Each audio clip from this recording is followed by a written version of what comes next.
What is sin? It's a question that has echoed through the ages, pondered by philosophers, theologians, and everyday people alike. In the Bible's ancient languages, the original meaning is surprisingly simple. It simply means to miss the mark. A concept far removed from the complex web of rules and regulations it often becomes. Picture an archer aiming for the bullseye, bow drawn, focus absolute. But instead of hitting the center, the arrow lands off target, wide of the mark. It falls short of the intended goal. Sin isn't just about being evil. It's not solely about malicious intent or wicked deeds. It's about falling short of what's good, of the potential for good that resides within each of us. It's not merely a list of forbidden actions, a rigid set of rules to be followed, but a broken relationship, a disruption of the connection between ourselves, others, and the divine. Like promising a friend you'll be there, offering your support and companionship, but letting them down, failing to keep your word, leaving them feeling abandoned and alone. The target is a life in harmony with God, a life lived in accordance with divine principles. Trust, connection, a deep and abiding faith, walking together hand in hand on a shared journey of spiritual growth. When we sin, we step off that path, we deviate from the intended course. Aiming for something that can't truly satisfy, chasing after fleeting pleasures and empty promises. Sin isn't a label to condemn us, a mark of shame to be carried for eternity, but a description of our human condition, an acknowledgement of our inherent imperfections. We all have bows in our hands, we are all archers in this grand game of life, and none of us have perfect aim. We all falter, we all stumble, we all miss the mark from time to time. Some misses are small, barely noticeable deviations from the intended path. Others wild, egregious errors that send us spiraling in the wrong direction.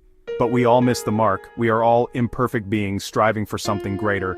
The Bible introduces this idea not to shame us, not to heap guilt and condemnation upon our heads, but to help us understand ourselves, to recognize our shared humanity and our common struggles. It's the starting point of a bigger story, a narrative of redemption and grace. A story about getting another chance to aim again, to learn from our mistakes and strive for a better future. The story begins in a garden, a place of innocence and potential.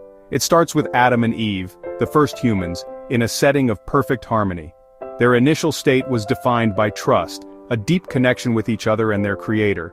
But doubt, like a serpent's whisper, led them to miss the mark of that perfect trust, altering their destiny. Years later, we encounter King David, a man after God's own heart, a leader celebrated for his faith and courage. Yet even he missed the mark of justice and unwavering loyalty, succumbing to his own human frailties.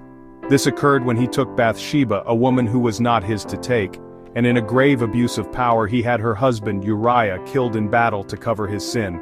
Then there's Peter, a humble fisherman, a devoted follower who promised Jesus unwavering loyalty, vowing to stand by him no matter the cost. But in a moment of fear, he denied even knowing him 3 times, a betrayal that cut him to his core. Adam and Eve show us how doubt, once allowed to take root, can make us miss the mark of trust and innocence. David shows us how even the most righteous among us can be blinded by desire and power and miss the mark of integrity, leading to devastating consequences. Peter shows us how fear, a primal human emotion, can make us miss the mark of loyalty and commitment, even when fueled by the best intentions and a genuine desire to do good. Each had a target, a goal they strived for, each had a bow, the means to achieve it, and each missed in a moment of weakness, a lapse in judgment, or a surge of emotion. Their stories are mirrors for us, reflecting our own struggles and imperfections.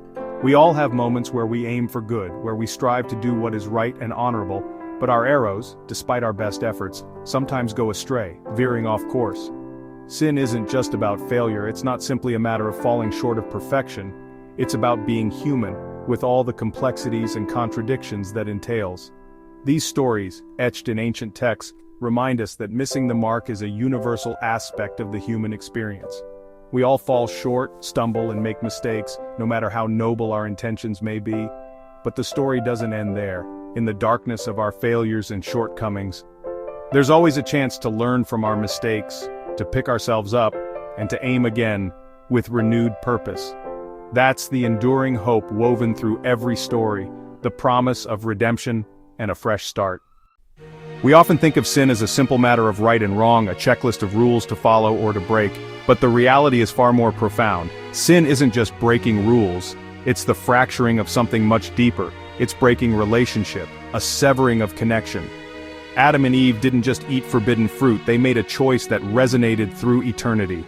They hid from God, turning away from trust, shattering the perfect harmony they once knew.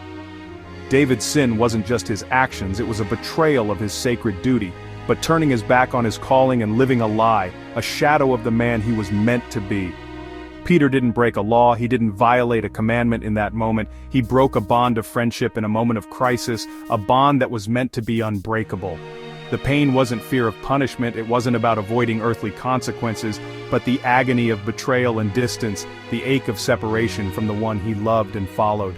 Sin is a failure of trust, a fundamental breakdown in our relationship with God and with each other, a turning of the heart, a deliberate choice to walk away from love and grace. Choosing isolation over connection, building walls instead of bridges. That's why it's so serious, because it strikes at the very core of our being. It builds walls where there were open doors, creating barriers that separate us from God and from one another. Healing a broken relationship takes more than a penalty, more than simply paying the price. It takes a change of heart, a genuine transformation from within.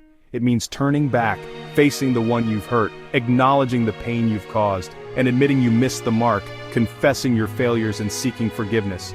Sin is less about legal problems, less about adhering to a set of rules and regulations, more about the heart, the intentions, and the motivations that drive our actions. And the way back always begins with honesty, with a willingness to confront the truth about ourselves. When we miss the mark, there's a consequence: the heavy weight of regret. Adam and Eve felt shame and hid, their easy fellowship with God replaced by fear. David, though still king, felt his strength drain away under the burden of his secret. Peter, after denying Jesus, wept bitterly, crushed by the weight of his betrayal. This sorrow isn't just guilt, it's the pain of broken trust. The Bible calls this repentance, feeling the weight so deeply it changes you. It's the moment you stop running and face the truth. This weight isn't meant to destroy but to make us turn around. It's the first step toward finding our way back. Only then can we begin again. The story doesn't end with failure. After Adam and Eve hid, God came looking for them, offering grace, not abandonment. David confessed and the weight was lifted. He was forgiven, his relationship restored. Peter, broken by his denial, was sought out by Jesus after the resurrection. For every denial, Jesus offered Peter a chance to affirm his love. Each story is about second chances. Sin is not the end, but the beginning of hope. Missing the mark is part of being human, but forgiveness is always possible. The target remains, and God invites us to aim again. No mistake is too great, no failure final. There's always a path back, always a new beginning. That's the surprising beauty at the heart of the story.